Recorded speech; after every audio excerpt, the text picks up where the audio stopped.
Bonsoir à tous et bienvenue au sein de cette émission qui n'est pas une émission politique, mais qui est une émission spéciale Covid, puisque aujourd'hui nous avons en plateau deux pilotes, donc commandants de bord, l'un à la compagnie Air Caraïbes et l'autre à la compagnie Air Antilles. Donc vous êtes ici, messieurs, pour vous exprimer. Nous ferons un petit tour avec vous, puisqu'il est vrai que cette pandémie Covid-19 a bien sûr, on va dire, bousculé les habitudes, mais aussi avec beaucoup de questionnements, beaucoup de préoccupations. Donc, vous pourrez appeler au numéro de téléphone qui s'affichera sur l'écran de votre téléviseur pour poser des questions à nos invités, puisqu'ils sont ici pour quand même faire le point par rapport à ces deux compagnies. Nous savons que ça a été vraiment un sujet brûlant, préoccupant. Est-ce que ces compagnies ont pu tirer leur épingle du jeu, entre guillemets? Comment ces compagnies se sont adaptées concernant cette pandémie, et surtout quelles sont les inquiétudes notamment des pilotes par rapport à tout cela. Alors nous avons en plateau donc René Franck pour Air Caraïbes et puis Thierry Bonnardel pour Air Antilles. Messieurs, merci d'être venus sur ce plateau, et ça sera bien sûr une émission interactive, donc vous aurez à répondre aux questions des téléspectateurs, et puis je compte sur vous pour nous dire les choses telles qu'elles se passent, telles qu'elles se sont passées.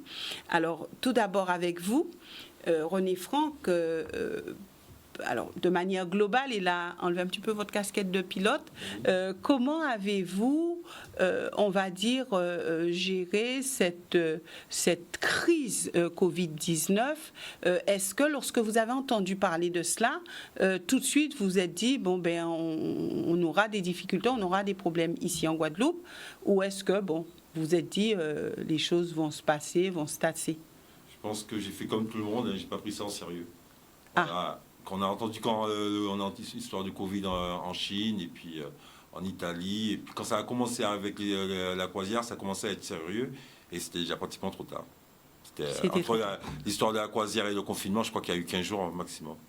Donc à ce moment-là, vous êtes dit, mais c'est quoi cette affaire? Ça nous est tombé dessus. Ouais. Ça nous est littéralement tombé dessus.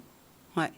Et au départ, vous avez eu des inquiétudes, professionnellement parlant, ou comment ça s'est passé? Comment vous avez articulé tout cela je pense que dans votre vie?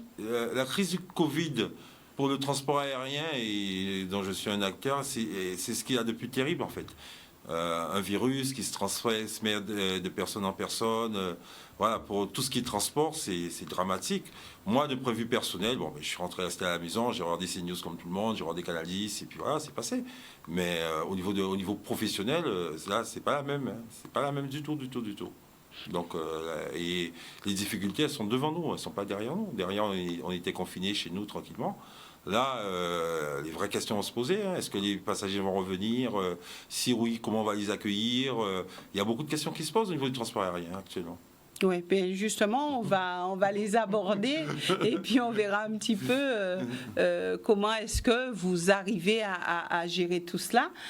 Thierry Bonnardel, alors pour vous, est-ce que ça a été la même chose? Est-ce que vous êtes dit, qu'est-ce que c'est que ça? Alors déjà, je voudrais vous remercier de nous accueillir ce soir pour nous permettre de nous exprimer. Tout d'abord, oui, comme Franck l'a dit, c'est une catastrophe planétaire pour l'aérien, pas que, pour le tourisme aussi, mais l'aérien est en première ligne dans cette crise. Il faut savoir aujourd'hui que 80% de la flotte mondiale est arrêtée. Bon, vous êtes au courant, vous voyez un petit peu ce qui se passe, Air France, etc. On débloque beaucoup d'argent pour sauver des entreprises. Aujourd'hui, on parle de 30 000 emplois menacés chez Emirates. Des compagnies comme Virgin Australia ont fermé avec plus de 10 000 employés.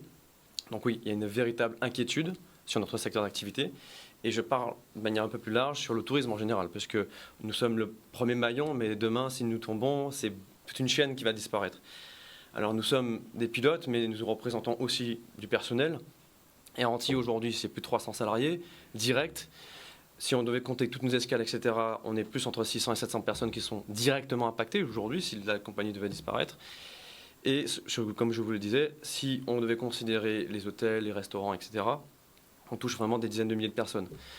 Il faut savoir qu'une compagnie aérienne, c'est 90-95% de charges fixes. Enfin, les carburants, les salaires, les loyers des avions, les prêts, etc. Tout ce qui est charges aéroportuaires, etc. Donc, une compagnie qui s'arrête même 2 jours, même une semaine, c'est déjà une catastrophe.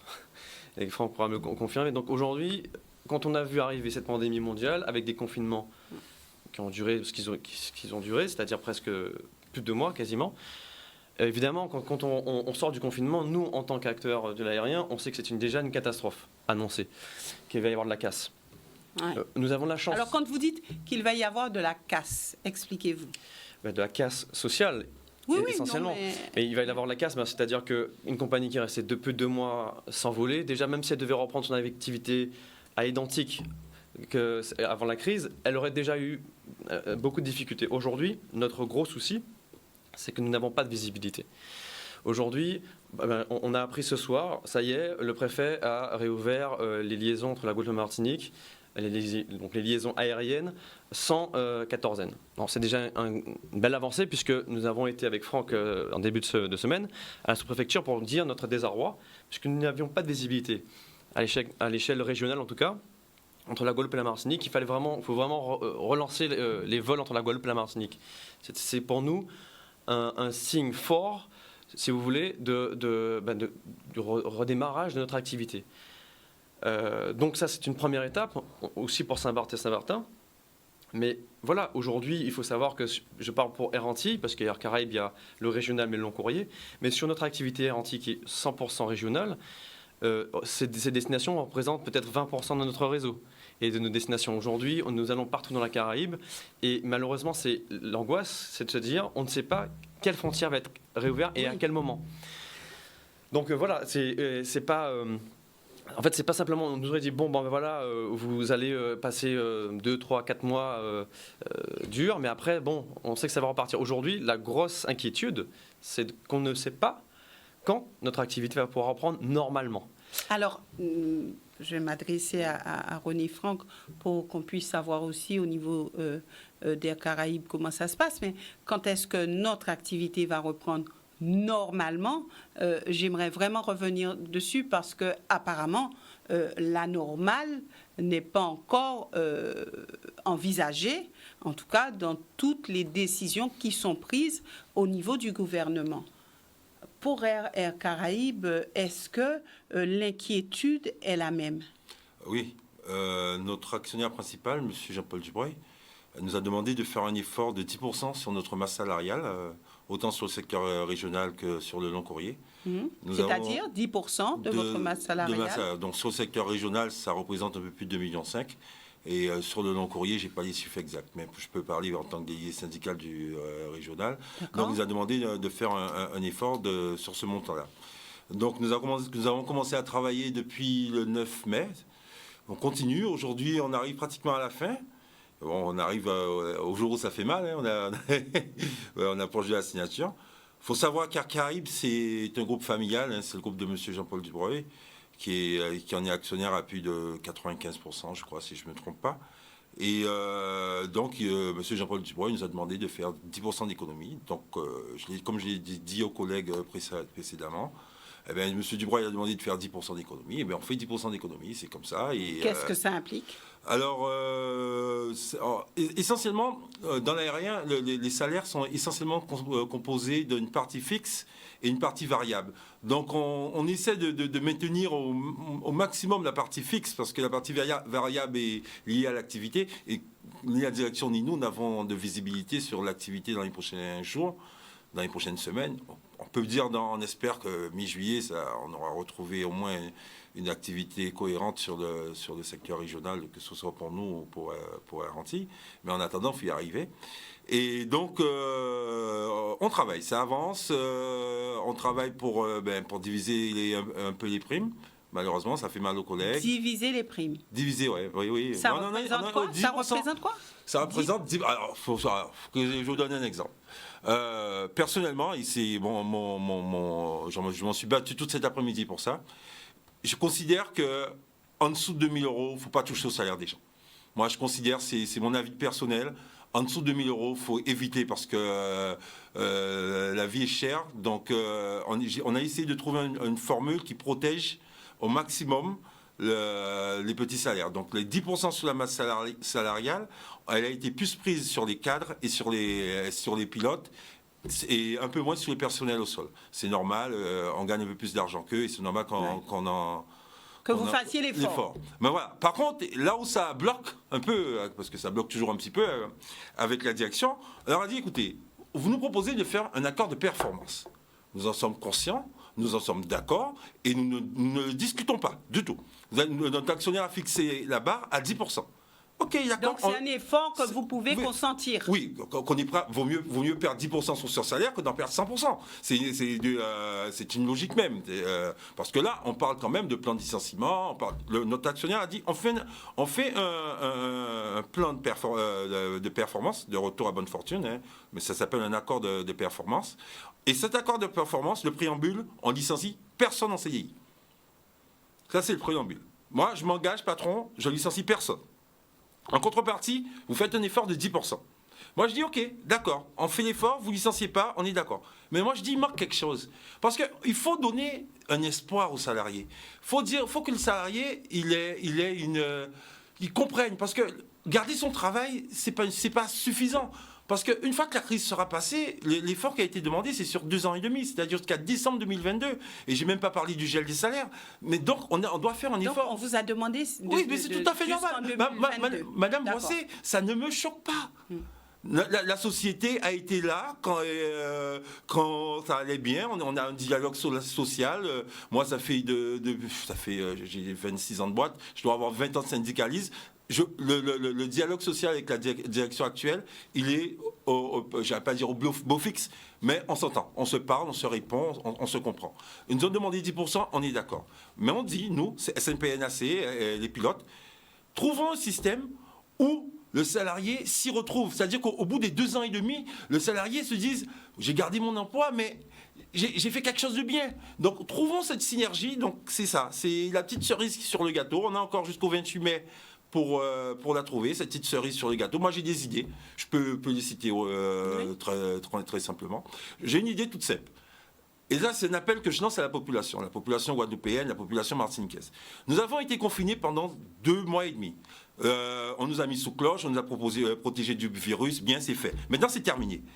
Il faut dire les choses en face. Si on fait ce qu'il faut, c'est terminé. C'est-à-dire si on fait attention à ce qu'on ramène de Paris, si on fait attention à se laver les mains, etc., normalement, c'est terminé. Il y aura toujours un ou 2 cas, mais normalement, si ce n'est pas terminé, c'est fichu. Donc, on n'est pas de naturel pessimiste, on dit que c'est terminé. Donc, on demande à la population guadeloupéenne, nous, à Air Caraïbes, on ne vous vend pas du rêve, on vous propose un programme sur la Caraïbe proche. Si je vous parle de Kawan, si je vous parle de Bécois, si je vous parle de Union, si je vous parle de Saint-Eustache, je suis sûr que ça ne vous dit rien. Mais ce sont des îles qui sont à quoi, Thierry? Une demi-heure en ATR, allez. Une heure en ATR. Et bien on propose, et toutes ces îles-là, elles ont des hôtels magnifiques. Mais ces gens-là, ils sont covidés aussi. Mais eux, ils n'ont pas de chômage partiel dans ces pays-là. Donc ils ont besoin de travailler. Et un ATR, c'est 30 chambres. Donc je lance un appel à la population, allons faire un défi, par exemple au mois d'août, on dit, ou au mois de juillet, le lundi un vol sur Anguilla, mardi on va à Bécois, etc. On trouve, on travaille, on fonctionne. Ça génère un certain nombre de recettes. Moi je dis au patron, cette recette-là, vous la nettoyez, vous payez votre avion, vous nettoyez tout. Il va rester 30%, normalement un charter il reste 30%. Dans les 30%, prenez 15%, c'est votre argent normal. Et prenez 15%, mettez sur un compte. Pendant 2 ans et demi, on va travailler, on n'aura pas de CDI, mais chaque fois qu'on a un charter, on a 15% qui monte. Et le salarié, il sera intéressé. Parce que vous travaillez, c'est pas pour avoir des merci, vous travaillez pour avoir de l'argent. Et 15%? Ça peut représenter énormément d'argent en fonction de comment on travaille. Et on ferait quoi avec? Eh bien, à la fin, diviser sur tout le monde de la part égale. Et ça compte une partie de ce qu'on a donné. D'accord. Sauf que, et je vais arriver avec vous et on va cheminer après sur cela, mais sauf que est-ce que ces pays qui doivent d'accueil, je dirais entre guillemets, est-ce qu'ils sont prêts, eux, à recevoir justement ceux qui voudraient bien partir en voyage? C'est ce que je vous disais, Mme Boissé. Ce que je vous dis, c'est qu'il faut que ça reparte, etc. Mais ces gens-là, dans ces pays-là, ils n'ont pas de chômage partiel. Eux, là l'histoire, ils attendent juste que ça se casse un petit peu, mais ils ont besoin de travailler. Donc ils vont ouvrir et ils ont besoin de nous. Ils vont ouvrir. Au mois de juillet, c'est ouvert. Toute la Caraïbe est ouverte. Je prends le pari. Thierry? Ah oui, mais d'ailleurs, la Sainte-Lucie a déjà réouvert, la Dominique a déjà réouvert. Il faut savoir que ces gens-là, ils ont déjà du mal à savoir comment ils vont payer leurs fonctionnaires, même leurs fonctionnaires de santé. Donc évidemment qu'il faut... Moi, je rejoins tout à fait Franck sur son analyse. Et moi, je fais le même appel que Franck. Je dis aujourd'hui aux Antillais, on a cette chance de pouvoir quand même avoir gardé un certain revenu. Donc personne n'a vraiment perdu trop d'argent aujourd'hui. Eh bien, l'appel que je m'associe à l'appel de Franck, en disant voilà, les Caraïbéens, allons faire nos vacances dans les Caraïbes. C'est-à-dire, au lieu d'aller partir à l'autre bout de la France, à l'autre bout du monde, etc., allons faire nos vacances ici, dans la Caraïbe, dans la zone, et aidons nos compagnies régionales à remonter la pente. C'est l'appel que nous lançons. Voilà, parce qu'aujourd'hui, et ça c'est le premier appel à la population, mais il y en aura d'autres, parce qu'on en a déjà fait au niveau de la préfecture, mais on a une réunion lundi avec le président de région. On fait des appels à tout le monde parce qu'aujourd'hui, le message qui doit être entendu, c'est que Air Antilles, Air Caraïbes, nous sommes des acteurs majeurs des échanges économiques et touristiques dans la Caraïbe et pour Air Caraïbes vers la métropole. Donc nous sommes essentiels dans cette économie, dans ce maillage. Mais il faut nous préserver parce qu'aujourd'hui, même si demain il devait subsister qu'Air France, par exemple, pour ne citer qu'Air Caraïbes, ce secteur régional. Qu'Air Caraïbes, de toutes les manières, l'offre en pâtirait énormément. Et la liberté de pouvoir se déplacer, même tout simplement pour aller à Saint-Barth ou Saint-Martin, etc., l'offre serait réduite et par effet du marché, tout simplement, les prix du billet augmenteraient. Et tout le monde a à gagner, si vous voulez, dans cet échange de bons procédés. Alors justement, la population aussi de Sainte-Lucie ou d'ailleurs voudrait peut-être arriver chez nous, venir visiter la Guadeloupe. Lorsqu'on entend les discours tenus aujourd'hui, la tendance serait plus à ce qu'il n'y ait pas un flot de personnes venant sur notre territoire, justement, pour préserver les acquis, comme certains disent, c'est-à-dire que le virus ne s'est pas trop propagé sur notre territoire. Alors, comment convaincre en disant, oui, mais il faudrait qu'on puisse travailler et que les gens puissent venir chez nous et que nous puissions aller chez eux, alors qu'on sait que la tendance est plutôt de dire, vaut mieux que des gens ne viennent pas en vacances chez nous, que des personnes restent chez elles. Et c'est cela. De toutes les façons, je pense que, comme disait Franck, à partir de juillet, août, enfin, on n'a pas de vision, personne n'a de vision réellement, on ne sait pas vraiment ce qui va se passer, mais comme il disait tout à l'heure, il y a un moment où, si on reste comme des crabes dans notre trou, on ne va pas avancer et on va mourir, parce que la marée va monter et on va mourir noyé dans notre trou. Oui, c'est exactement ça. Et d'ailleurs, il y a un philosophe que j'écoutais dernièrement sur une émission de France 5 qui disait: vous savez combien de gens meurent de malnutrition par an? C'est 9 millions de personnes, d'individus, dont 3 millions d'enfants qui meurent chaque année de la malnutrition. Ce qui malheureusement, c'est pas pour faire de la politique, je suis pas là pour ça, mais faites-en un peu si vous voulez. Ce qui nous pend un petit peu au nez, malgré tout, c'est que, et il disait à juste titre, ce qui tue ces gens-là, c'est pas des maladies, c'est la crise économique, c'est pas pouvoir manger.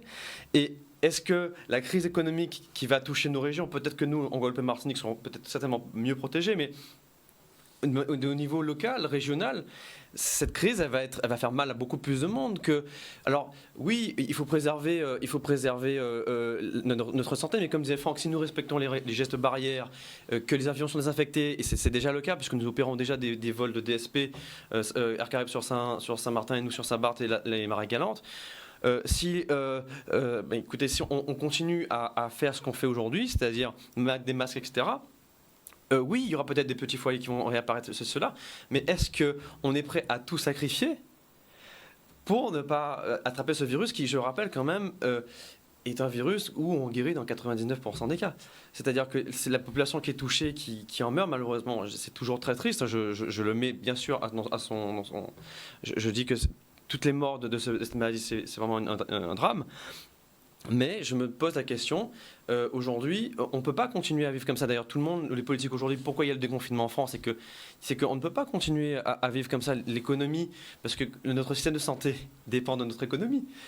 Et le transport aérien est un maillon essentiel de notre économie. Voilà, donc je dis simplement aujourd'hui que on a en tout cas dans les compagnies mis tout en œuvre pour pouvoir accueillir nos passagers en toute sécurité sanitaire.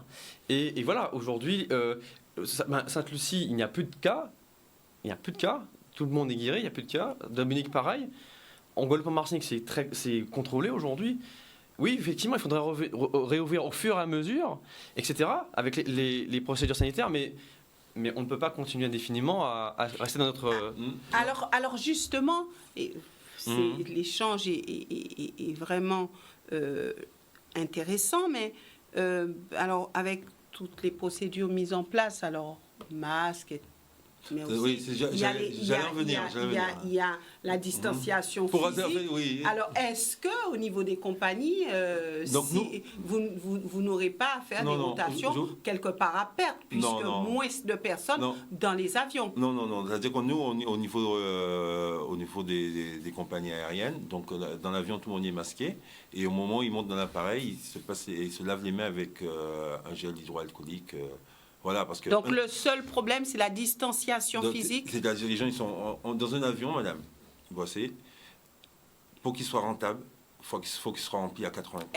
Voilà, donc c'est là ma question. À partir du moment qu'il n'est pas rempli à 80%, le patron n'a pas intérêt à faire l'avion voler.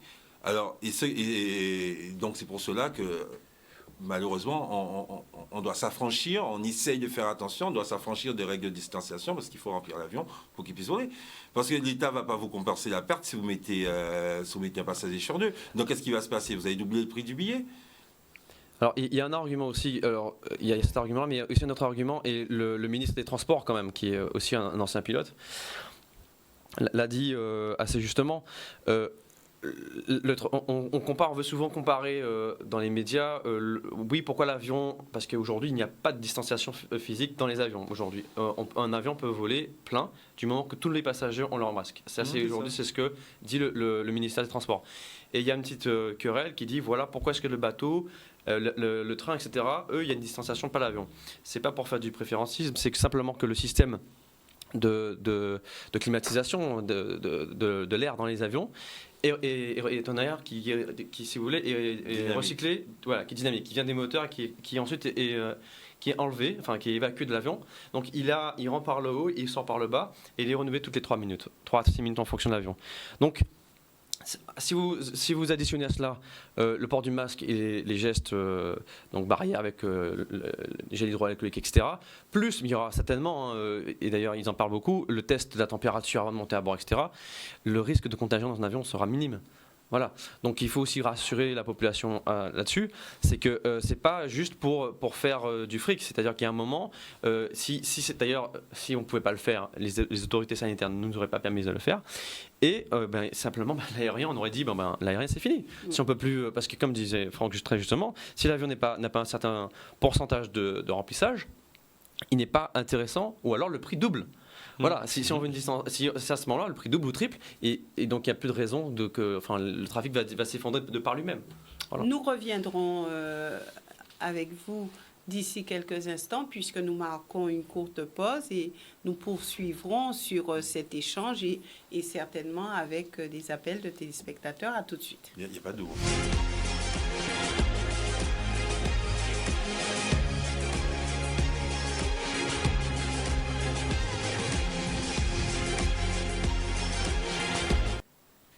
Nous revenons au sein de cette émission. Je vous rappelle que nous avons en plateau deux pilotes commandants de bord à Air Caraïbes et à Air Antilles. Donc ce soir, il s'agit de parler de transport aérien et notamment sur le régional et de voir un petit peu comment ça peut se faire. Alors c'est vrai que vous dites il faut reprendre l'activité parce que sinon c'est la mort des compagnies aériennes.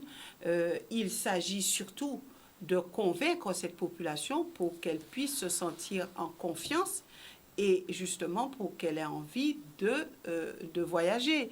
Alors pour l'instant, on a plutôt une population frileuse, mais vous dites ce soir, oui, vous pouvez voyager, nous pouvons voyager et que vous pouvez surtout être en toute sécurité. C'est bien ça. Oui, donc nous avons mis en place un certain nombre de mesures. Hein. Donc déjà, tout le monde dans l'avion est masqué.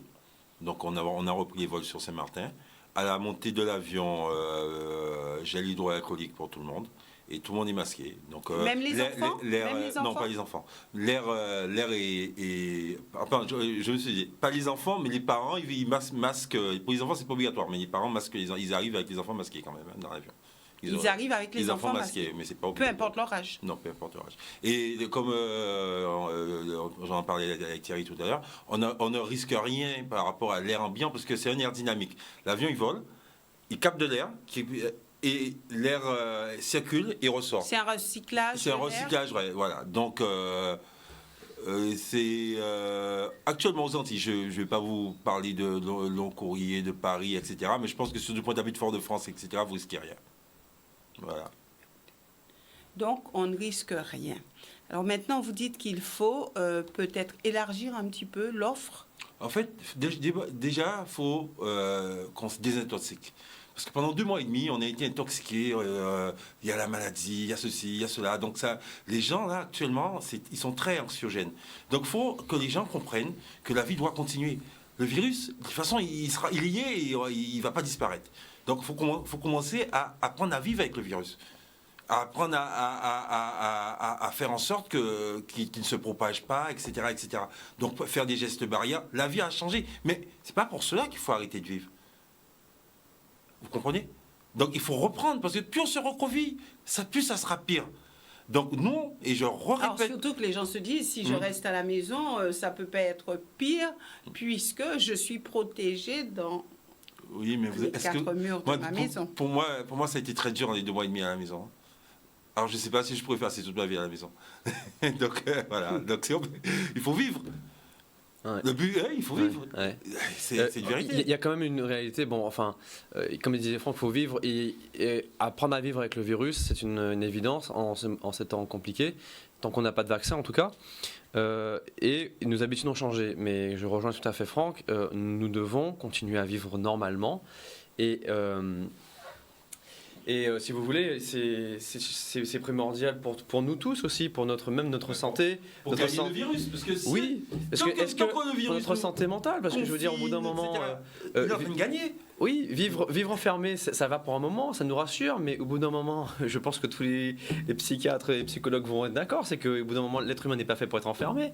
Même les détenus dans des prisons, ils ont des sorties de leurs cellules. Enfin, je veux dire, il y a un moment où ils ont une vie, ils créent quelque chose. On ne peut pas continuer à rester chez nous et attendre que le virus disparaisse. Il y a un moment où il faut réagir, je pense. Maintenant, ce sont des débats philosophiques. Moi, je ne suis qu'un pilote de ligne. Je parle pour mon métier. Mais je pense qu'il est important, comme disait Franck, de rassurer les gens, leur dire nous avons mis en place toutes les procédures sanitaires, qui nous permettent de faire les vols. Ils ont déjà commencé à faire des vols. On les reprend, nous, très certainement la semaine prochaine, puisque je viens de voir le communiqué de presse de la préfecture. Moi, je vais aller au travail sans aucune espèce d'appréhension. Parce que je vais mettre mon masque, parce que je sais que tout le monde va respecter les gestes barrières, et que nous sommes en plus en vol court, et en plus on sera en première ligne. Je veux dire, le préfet, s'il réautorise les vols, c'est qu'il y aura comme des surveillances sur les compagnies. Donc s'il y a bien un endroit où ils vont venir surveiller ce qui se passe, c'est dans nos avions, c'est dans les aéroports. Donc oui... Je pense qu'il n'y a pas de raison de paniquer. Et comme disait Franck tout à l'heure, il faut qu'on sorte de cette ambiance qui est très anxiogène et de se dire la vie continue, on va vivre pendant un petit moment différemment, mais il n'y a pas de raison de s'alarmer outre mesure. Voilà. Surtout qu'il y a des bonnes affaires à faire dans la Caraïbe, je vous rappelle. Alors, justement, nous partons du côté du téléphone parce que les Guadeloupéens ont certainement des questions pour vous. Puisque s'il s'agit de reprendre, vous avez dit oui, nous reprenons en toute sécurité, donc on va voir un petit peu déjà avec la première question, la première réaction. Bonsoir, nous vous écoutons. Oui, bonsoir. Vous m'entendez? Oui, allez-y. Oui, alors, j'ai une question du coup pour Monsieur René, du coup, qui nous parle en fait d'apprendre à vivre avec le virus, etc. Mais c'est quoi son retour du coup sur les personnes à risque? Parce que si vous voulez, vous parlez de vivre avec le virus, de recommencer à voyager, recommencer à faire les trajets interlignes, et du coup, en mettant chaque passager l'un à côté de l'autre, certes avec des masques, mais quand même l'un à côté de l'autre, et avec des enfants qui n'ont pas le masque. Et là, en fait, je ne comprends pas du tout, du coup, parce qu'aujourd'hui, on sait que les enfants propagent encore plus le virus que les parents. Donc là, faudrait m'expliquer, en fait, c'est quoi votre analyse de la chose. Alors, Merci, monsieur, pour cette question. J'ai peut-être fait une erreur au niveau des enfants, puisque en fait, depuis le confinement, j'ai dû faire 2 vols, et tous les enfants que j'ai vus, en me rappelant, ils étaient masqués. Donc c'est peut-être une erreur de ma part, et je vous prie de m'en excuser. Pour les personnes à risque, on peut pas enfermer nos parents. Si nous on demande à sortir, on ne peut pas enfermer nos parents. Il faut que nos parents se protègent. Il faut se protéger. La vie va continuer.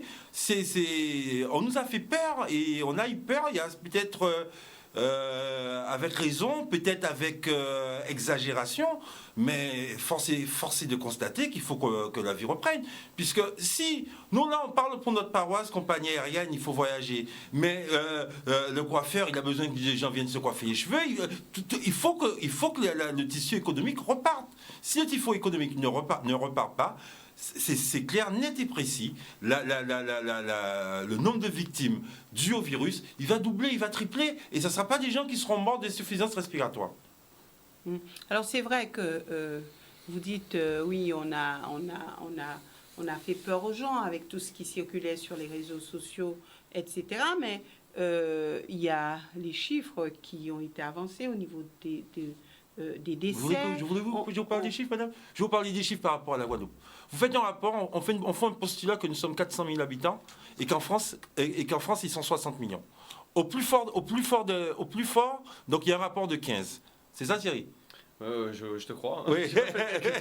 Donc il y a un rapport de 15. Au plus fort non, il y a un rapport de 150. Au plus fort de 150. Au plus fort de l'épidémie, en Guadeloupe, il devait être pareil qu'en Île-de-France. On aurait dû avoir une vingtaine de morts. On en a par jour.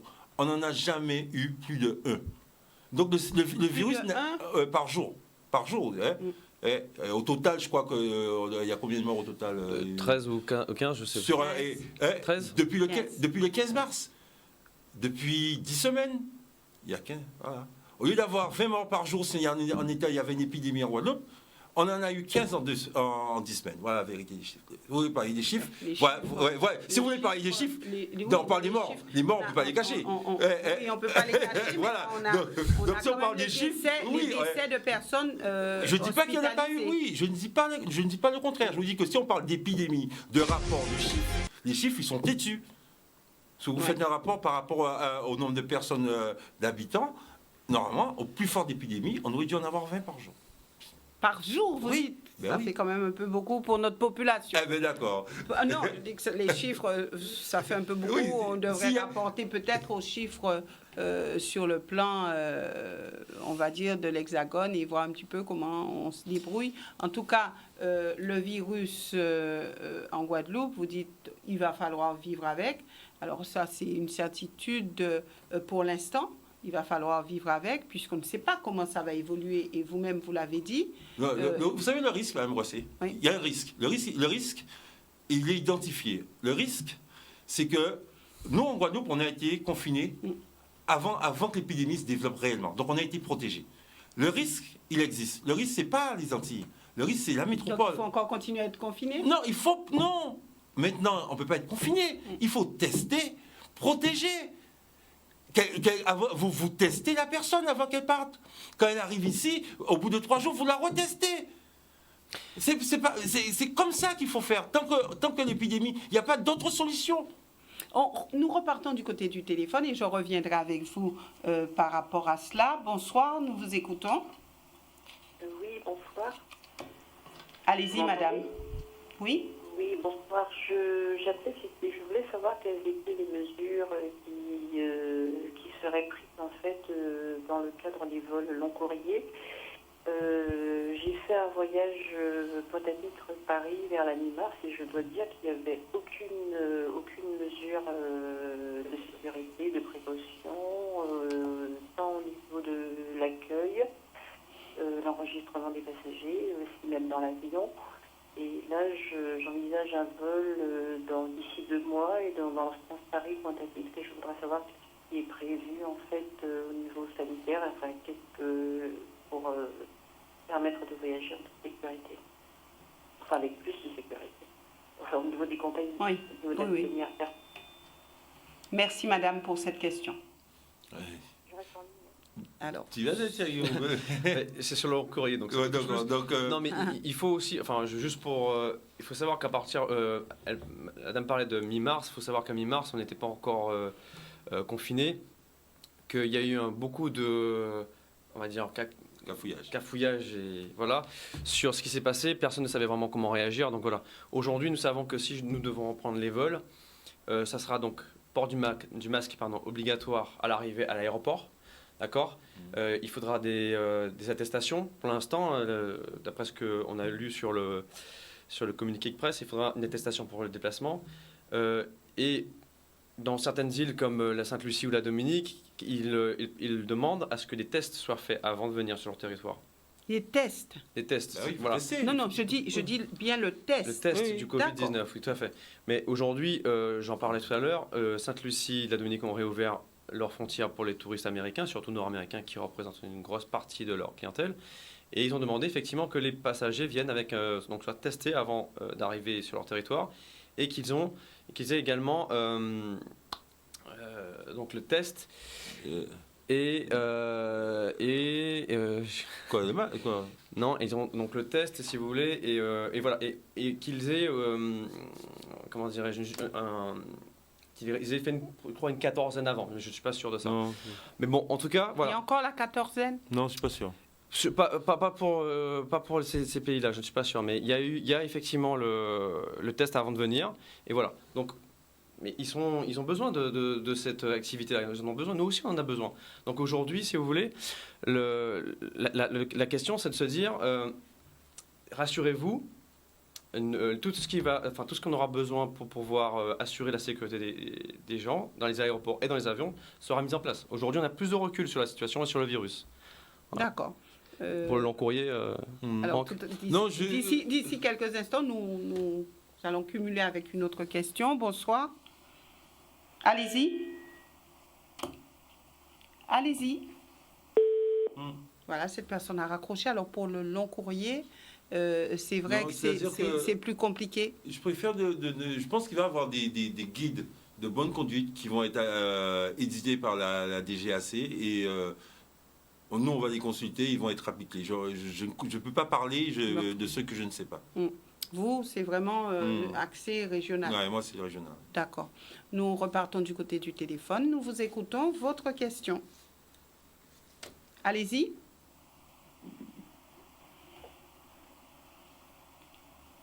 Allez-y. Oui, bonsoir monsieur, bonsoir Lydie. Bonsoir.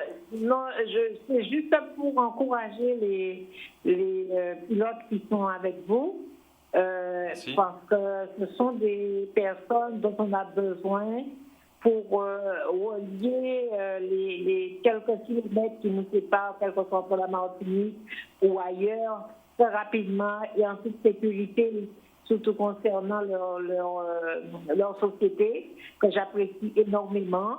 Et vous avez parfaitement raison d'encourager les gens à se déplacer par rapport à ceux qui ont leurs parents à la Martinique, que peut-être depuis 3 mois qu'ils n'ont pas vu, et éventuellement aussi vers la métropole, bien entendu, pour les mois à venir.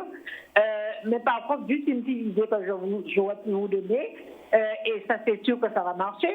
Maintenant, les gens ont des craintes, alors que quand on regarde dans les centres commerciaux, surtout aujourd'hui, je suis allée, ils sont assez relativement nombreux et beaucoup ne portent pas le masque. Donc, on n'est pas plus sécurisé à terre qu'ailleurs. Ce serait pourquoi pas, pour relancer la machine, faire un petit 10-20% sur le prix du billet vers la Martinique ou vers les îles. Et vous allez voir sûrement, avec ça, les agences de voyage seront bien remplies. Voilà ce que j'aurais pu vous donner et peut-être que moi-même, je vais peut-être en profiter. Merci et bon courage à vous, messieurs et dames. Merci, madame. Donc, j'allais y arriver, les prix des billets. Alors, est-ce que sur ça aussi, il fallait peut-être pas faire un effort pour attirer, on va dire, la clientèle? Oui, mais alors, je pense qu'après cette histoire de Covid, il y aura forcément des prix massacrés. Hein. Ça, c'est clair. Oui, c'est sûr. Il y a des bonnes affaires à faire qui vont venir. Hein. Ça, c'est sûr et certain. Ah, c'est sûr. Même en Europe, les compagnies low cost ont déjà commencé à montrer un petit peu leur stratégie et ça sera des prix cassés pour faire revenir les clients, ça c'est sûr. On y arrivera certainement. La dame de ne pas s'inquiéter, elle aura de bons tarifs sur la Martinique. Oui. Sur la Martinique et ailleurs. Saint-Martin.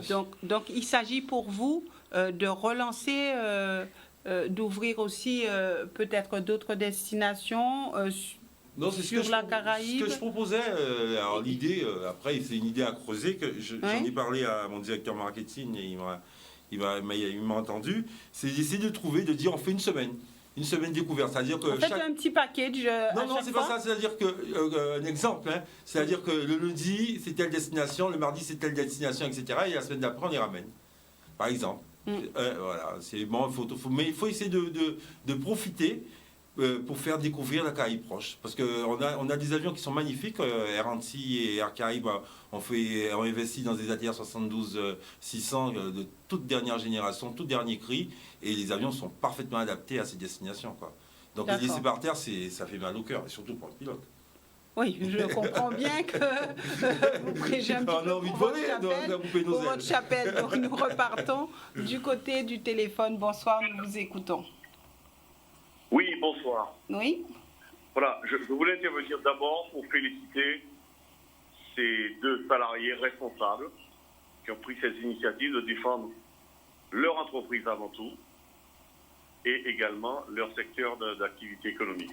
J'aimerais savoir, est-ce qu'au-dessus d'eux, quelles sont les démarches qui ont été faites, notamment au niveau, comme disait Franck René tout à l'heure, de M. Dubreuil et M. Coury, je crois, au niveau des Antilles. Mais en tous les cas, je tiens à féliciter ces deux représentants des salariés qui agissent en tant que responsables. Et bravo pour eux et bon courage. Merci. Merci. Donc, oui. Vous, ensuite, pour alors, comme je disais tout à l'heure, M. Dubreuil nous a demandé de faire un effort de 10% sur notre masse salariale. Donc, on y travaille. Il nous a donné une deadline au 28 mai pour aboutir. Et j'ai force raison de croire qu'on y arrivera. Donc, voilà, tout le monde est inquiet dans l'aérien. Parce que, vous savez, c'est pas le fait qu'il y ait le virus, que le truc, c'est comment les gens vont réagir. Et ça c'est la plus grande des inquiétudes. Comment les gens vont réagir? Est-ce qu'avant, les gens ils prenaient l'avion, ils allaient, je sais pas, à Ibiza? Est-ce que ça va continuer comme avant? Quand de métropole partent en week-end, peut-être ils vont prendre leur voiture, ils iront en Normandie.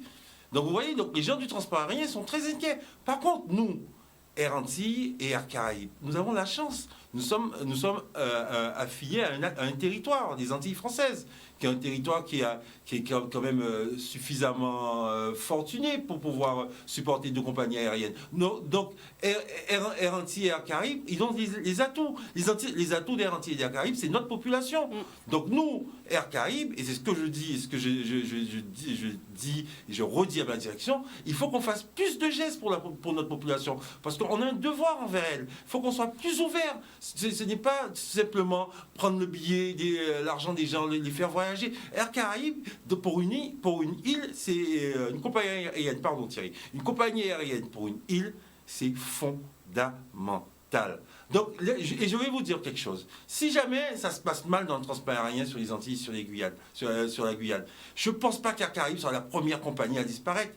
Vous voyez ce que je veux dire? Pourquoi? Parce que on a créé je pense que l'image de la compagnie est une image dynamique et antillaise, vous voyez, entre parenthèses. C'est-à-dire que ça représente donc notre population s'y De approprie. toute façon, les actionnaires, on va dire, sont prêts aussi à faire des efforts. Je pense qu'il a déjà fait un effort parce qu'il nous a garanti que tous les CDI, attendez, c'est quand même un effort. C'est-à-dire, ça vaut ce que ça vaut, mais c'est quand même un effort. Votre patron vous dit, c'est la crise, je ne sais pas comment, j'ai des avions sous les bras, mais tu me donnes 10% de ton salaire, je te garde. Vous allez lui dire non? Ça, Oui. c'est un geste d'actionnaire. Vous comprenez ce que je veux dire? Donc, maintenant, moi, je lui réponds, oui, d'accord. Ça, c'est le premier geste. Mais moi, ce que j'ai peur, c'est que le salarié, vous lui dites, tu as gardé ton salaire, mais tu n'as plus de CDI, mais dans 4 mois, quand cette histoire de Covid va commencer à passer, on est parti pour 2 mois et demi, ça va commencer à lui peser. Donc, mais si on ne lui donne pas un espoir en lui disant, mais dans 2 ans et demi, tu serres la ceinture, tu as un petit truc climat, une petite cagnotte, un challenge, n'importe quoi, mais donner quelque chose au salarié, pas que prendre. Même si c'est de l'espoir, Pour l'instant, même si c'est de vous avez l'amour, mais il l'impression faut qu'on donner. prend, Mais non, qu'on mais c'est un donne réflexe. pas. Attendez, C'est ça? Madame Boissé, je vais vous dire quelque chose. Je suis en discussion avec mon patron. Ce matin, je suis arrivé avec une proposition. Je lui ai dit ça rapidement. Je lui ai dit 2% sur l'ensemble des salariés d'Air Caraïbes. 2% pour tout le monde. Toutes les primes, on les divise par 2. Les 39 heures, on fait 39 heures par semaine. On est payé 35. On a besoin de relever l'entreprise, on est payé 35. Je lui ai dit ça. Vous avez dit tout ça? Je lui ai dit, attendez, je lui ai dit, écoutez sa réponse et vous allez comprendre. Je lui ai dit, les 6 heures complémentaires, nos 6 premières heures pilotes, on vous les fait cadeau. Mais voilà, on se met au travail, on se met tous au travail. Par contre, ce qu'on demande, on demande ce que vous avez expliqué là, une petite rémunération sur les charters, pas sur le régulier, sur les charters, etc., pour un petit incentive, comme disent les Américains, pour encourager tout le monde. Vous savez ce qu'il m'a répondu, mon patron? Il m'a répondu, tu m'aurais dit ça il y a 3 mois, je t'embrassais sur la bouche. Mais Et là, il l'a fait? non, il m'aurait dit, tu m'aurais dit il y a 3 mois, je t'aurais embrassé sur la bouche. Mais là, tu me parles de 39 heures. Je sais même pas si mon Airbus il va décoller le 12 ou le 25, ou tu me parles de 39 heures. Ça veut rien dire. Moi, ce que je veux, c'est que tu me fasses un geste. Pour que quand j'aille voir mon banquier, parce qu'il y a des banquiers aussi, mon patron, dit ouais, mais voilà, j'ai signé un accord de performance avec mon personnel, etc. Et c'est bien vu. Donc, ouais, c'est donnant. C'est-à-dire, en Guadeloupe, on a du mal avec ça. Moi, comme mon patron, il gagne de l'argent, à partir du moment qu'il a payé ce qu'il a marqué sur mon contrat, vous dites je qu'en suis Guadeloupe, content. on a du mal avec le donnant-donnant. On a du mal avec le rapport entre Topa. Je ne sais pas si ça date de non ni non. On a du mal avec le rapport avec son patron. On a toujours... Moi, à part d'être... On a toujours envie. Allez, jusqu'au bout. Allez, je vais vous expliquer pourquoi, peut-être pour que les choses soient bien claires. C'est-à-dire qu'à part de mon activité de pilote, je suis également patron. Donc c'est pour cela que je peux me permettre de parler, parce que je vois les choses des deux côtés. Donc je veux dire, on a toujours tendance d'être dans la confrontation. Le patron aussi, il est toujours sur la réserve, parce qu'on est toujours dans le verbe haut, etc., etc. Moi, je dis, oublions tout ça. Essayons d'en s'asseoir, on est tous dans la même entreprise. Thierry a exactement le même problème. Que du petit agent d'escale, excusez-moi, c'est pas petit, de l'agent d'escale jusqu'au dernier commandant de bord A350, leur dernier avion, on est tous dans la même boîte. Si la boîte elle se plante, on sera tous au même endroit. Là où il travaille, là, notre révolutionnaire, là, c'est là qu'on sera. Voilà. Quel révolutionnaire? Je sais pas, Pôle emploi, c'est le patron de, je sais plus, Domota, il s'appelle, je crois. Donc voilà. Vous l'appelez révolutionnaire? Nos révolutionnaires sont fonctionnaires en Guadeloupe, donc c'est quoi, c'est la vérité. Non, c'est bon. Pour répondre à la question, pour répondre à la question du téléspectateur, c'est que... pardon, juste 2 oui. minutes, nous récupérons un appel et puis nous ferons un petit résumé. D'accord. Bonsoir. Allô, bonsoir. Oui, bonsoir madame. Bon, c'est ma bonne, je suis à Paris. Oui. Bon, on est trop confiné d'eau parce qu'on est rouge. On n'a pas le droit de faire plus de 100 km. Bon, alors, je voulais savoir, parce que je vois qu'on a mis Air Caraïbes, mais on n'a pas mis Nouvelles Frontières. Pourquoi? Corsair. Le secteur régional, ils sont pas d'ATR. C'est le même Corsair et Air Caraïbes, c'est le même... C'est pas les mêmes actionnaires? Non, c'est deux compagnies différentes, madame. Corsair, c'est une compagnie avec des capitaux allemands, et Air Caraïbes, c'est une compagnie antillaise avec des capitaux vendéens. Bon. Voilà. Il n'y avait pas... D'accord. Oui. Hein? Oui. Et je voulais savoir, parce que moi j'ai besoin de venir chez moi. Je suis née là-bas. Et il y a ma mère qu'il faut qu'elle rentre aussi, parce qu'elle a un âge, il faut qu'elle rentre chez elle. Bon, pour l'instant, ça, c'est pas avant fin juillet qu'on va donner la date. Ils ont dit. Mais je voulais savoir, est-ce que l'avion, il y aura moins de personnes dedans? Est-ce que tout le monde en a dit qu'il soit masqué? Est-ce qu'on va reconnaître qui est qui là-dedans? Vous voulez reconnaître qui est qui dans l'avion? Eh ben, s'il y a quelqu'un qui tue un mauvais machin, on ne va pas reconnaître parce que tout le monde est masqué. Oui,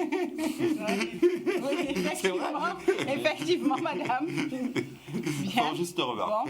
Bon. Ouais. Merci, madame, en tout cas, pour cette réaction. Alors, est-ce que vous pouvez répondre à ça? Non, normalement, sur le programme, ils ont demandé l'ouverture de la ligne de Paris vers le 26 juin, je pense. Et je pense que Air Caraïbes, je crois savoir, seront en mesure d'ouvrir à ce moment-là. D'accord. Donc, allez-y. Donc pour répondre à la question précédente, en ce qui concerne, il faut bien comprendre qu'Air Antilles et Air Caraïbes, c'est quand même pas la même taille d'entreprise. Air Caraïbes, c'est plus de 1200 salariés, nous sommes 300 salariés, un actionnaire majoritairement antillais, Oui. on va dire. Donc nos moyens ne sont pas les mêmes et... Donc, vous ne pouvez pas faire les mêmes efforts. Ben, C'est ça ? non, c'est pas ça. C'est-à-dire que la question c'était qu'est-ce que notre actionnaire ou nos actionnaires, nos dirigeants font pour un petit peu pour faire bouger les choses. Nous, à notre échelle, donc nous avons été voir le sous-préfet, nous allons voir le président de région avec Franck la semaine prochaine. Donc on vient sur votre plateau. Mais nos dirigeants aussi, bon, évidemment, ils se battent pour que les vols puissent reprendre depuis le début. Et il y a eu donc il y a 2 jours des assises avec des sénateurs, donc le président du Sénat et les sénateurs antillais, avec l'ensemble des compagnies qui desservent les Outre-mer, aussi bien long courrier que régional, pour les problématiques que nous connaissons. Et il en est sorti qu'a priori, les élus auraient pris conscience de la situation, la gravité de la situation, et ils ont encore plus cette sensibilité, puisqu'ils viennent de nos territoires, donc ils savent très bien que le transport aérien est essentiel pour nous. Donc on a bon espoir, si vous voulez, que ces discussions aboutissent vers quelque chose de positif. On va pas se cacher, il faudrait que ça aboutisse vers des aides et des subventions vers nos compagnies. Parce que, très clairement, nous, on nous a annoncé des chiffres faramineux de pertes pour Air Antilles qui, proportionnellement à sa taille... Ah oui, c'est combien? Là, par exemple, on nous a annoncé 6 millions d'euros. De pertes? De pertes, et que là, on nous annonce 140 000 euros par jour. Donc, j'imagine bien qu'au bout d'un moment, ça va s'arrêter. Alors, est-ce que le personnel a quand même été payé pendant ces 2 mois de confinement? On a été payé à hauteur de ce qu'est le chômage partiel. À hauteur du chômage partiel. Exactement. Oui. Pour vous aussi, juste? Oui. Il faut savoir aussi que, pour nous, pilotes navigants de manière générale, c'est plus que 80... On a touché beaucoup moins que 84% de notre net, puisque, comme disait Franck, nous avons une partie fixe, une partie variable. Et donc, cette partie variable n'existe pas, parce qu'on n'a pas volé. Donc, nous avons perdu, en vérité, beaucoup plus que ça. Donc, évidemment, nous aussi, on va nous demander de faire des efforts. On nous a déjà demandé à réfléchir et à ces efforts qui vont être faits. Moi, en tant que délégué syndical, je vais devoir consulter ma base, et pour qu'on puisse voir qu'est-ce qu'on va pouvoir faire, il va falloir faire des choses. L'ensemble des salariés devront faire des efforts, c'est normal. Mais comme dit Franck, il y a un moment ou un autre, il va falloir que aussi tous ces efforts vont être consentis, et on espère quand même à un moment que c'est pour qu'il va y avoir un retour, entre guillemets, un retour positif pour nous, quoi. D'accord. Donc, nous, dans l'accord de performance qu'on est en train de négocier avec la direction, on a prévu que tous les 6 mois on se voit pour voir à quel point on retrouve notre activité. Et si, par exemple, la bonne fortune arrive bien avant la date butoir de décembre 2022, on récupère. Alors, pour conclure, puisque nous sommes arrivés au terme de cette émission, donc ce soir, vous avez voulu venir ici sensibiliser la population, leur dire il faut absolument que vous puissiez voyager pour aider nos compagnies à continuer à exister, c'est ça? Oui. et de manière plus large, l'ensemble du secteur touristique, parce que c'est pas que nos compagnies qui sont menacées aujourd'hui, parce que c'est tous les acteurs du secteur touristique qui sont menacés, les hôtels, les restaurants, etc. Donc oui, et puis surtout les rassurer sur le fait qu'il n'y a pas, c'est pas que nos emplois que nous sommes venus défendre aussi, mais de manière plus large aussi rassurer sur le fait qu'on a les procédures et les process qui vont nous permettre de les accueillir de manière sûre dans nos avions. Voilà. Voilà. Okay. Donc de toute façon, vous ne manquerez pas de nous tenir informés de la suite. Et pour vous, ça serait possible à partir de quand de reprendre l'activité? D'abord, alors l'activité, on sait qu'elle va redémarrer doucement. Oui. Donc là, je pense qu'on va commencer apparemment avec 2 vols par jour sur Fort-de-France et 2 vols par jour pour Grand Case ou 1 vol par jour sur Grand Case dans un premier temps pour Air Caraïbes. C'est tous les jours. Ouais. Et c'est pas suffisant, vous dites? Non, mais c'est le début. Mais en fait, il faut que les gens reviennent. Parce que le problème, c'est que on ne peut pas faire voler du vent. C'est-à-dire que le vent, il vole très bien tout seul. Donc, il faut mettre des passagers dans l'avion. Donc, voilà quoi. Et donc, il faut que les gens reviennent. Et il faut que les gens ils nous fassent confiance et qu'ils profitent. Et je répète, qu'ils profitent des affaires. Et on travaille, nos équipes travaillent pour vous trouver des semaines extraordinaires pour le début du mois d'août. Ça, c'est nos équipes d'Air Caraïbes. Vous pouvez préparer ça comme il faut. Et Air Antilles aussi, je suppose. Écoutez, nous, on fait presque quasiment toute la Caraïbe. Donc, nous, les offres, elles sont déjà existantes. Il faut juste qu'on nous redonne l'autorisation d'y aller. D'accord. En tout cas, merci d'être venu sur ce plateau. Merci à Nous vous. ne pouvons prendre plus d'appels. Il y en avait beaucoup. Et ce qui veut dire que peut-être que les Guadeloupéens ont envie de voyager. Alors ça, on le saura On l'espère. d'ici quelques temps. En tout cas, excellente soirée à vous et puis un très bon week-end. Merci beaucoup. Merci.